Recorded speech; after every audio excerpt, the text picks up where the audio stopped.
حضور کا خاندان موجود ہے، آپ اس طرح کرو، حضور کا خاندان میرے پاس بھیجو، کیونکہ حق ہمارا بنتا ہے، ہم حضور کا کلمہ پڑھتے ہیں، ہم حضور کے غلام ہیں، ہم خاندان رسول کی خدمت کریں گے۔ مجوسی کیا کہتا، کل تو سویا ہوا تھا، جب دلیلیں پوچھ رہا تھا، ثبوت مانگ رہا تھا، کہتا آج کے بعد مجھے مجوسی نہ کہنا، رات کو حضور نے دیدار بھی کروا دے، مجھے اپنا غلام بھی بنا لے، جنت کی ٹکٹ بھی عطا فرما دیا ہے۔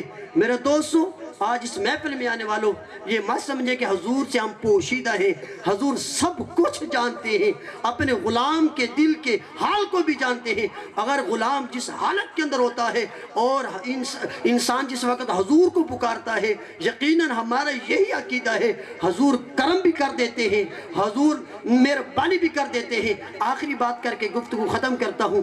میرے دوستو، حضور علیہ السلام کی شان و عظمت یہ ہے، آج کچھ لوگ یہ جھگڑے کرتے ہیں نا کہ حضور کی باڈی ایک ہے، جسم ایک ہے، حضور پتہ نہیں کہاں کہاں جاتے ہوں گے۔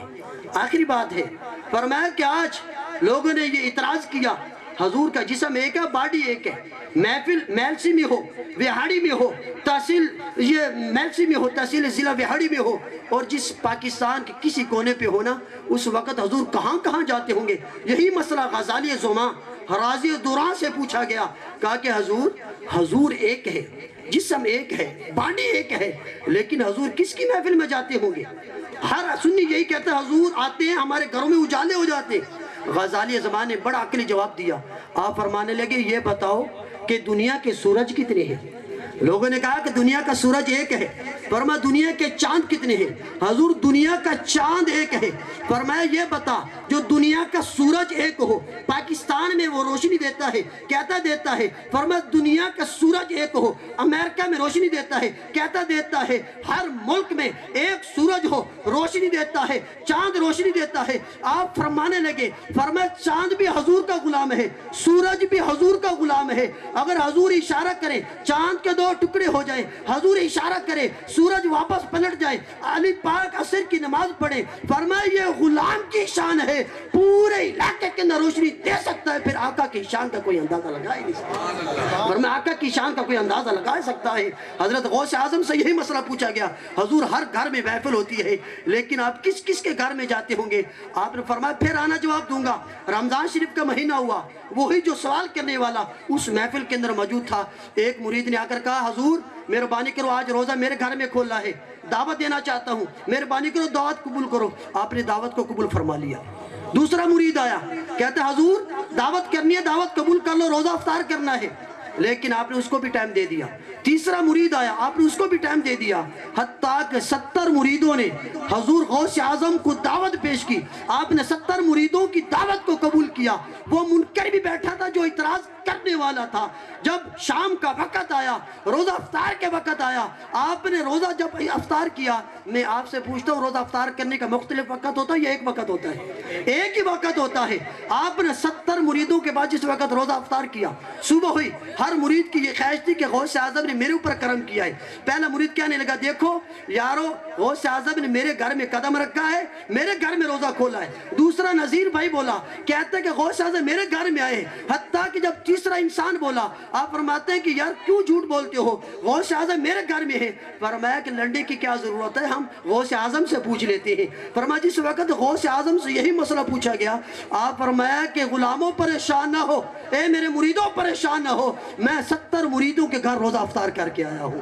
میں کہتا ہوں ایک مرید کی شان عظمت یہ ہے کہ آپ ان کے گھر روزہ کھول کے آتے ہیں۔ حضور کے غلام کی یہ شان ہے، ایک وقت کے اندر 70 مریدوں کے گھر روزہ کھول سکتے ہیں، پھر امام الانبیاء کی شان کا کوئی اندازہ لگا ہی نہیں سکتا۔ میرے دوست دعا کریں کہ اللہ تبارک و تعالی میری حاضری آپ کی حاضری اپنی بارگاہ میں قبول و منظور فرمائے۔ جس ہستی کا انتظار تھا وہ موجود ہے، اللہ تبارک و تعالی ان کی زندگی میں عمر میں برکت عطا فرمائے۔ وما علینا الا البلاغ المبین۔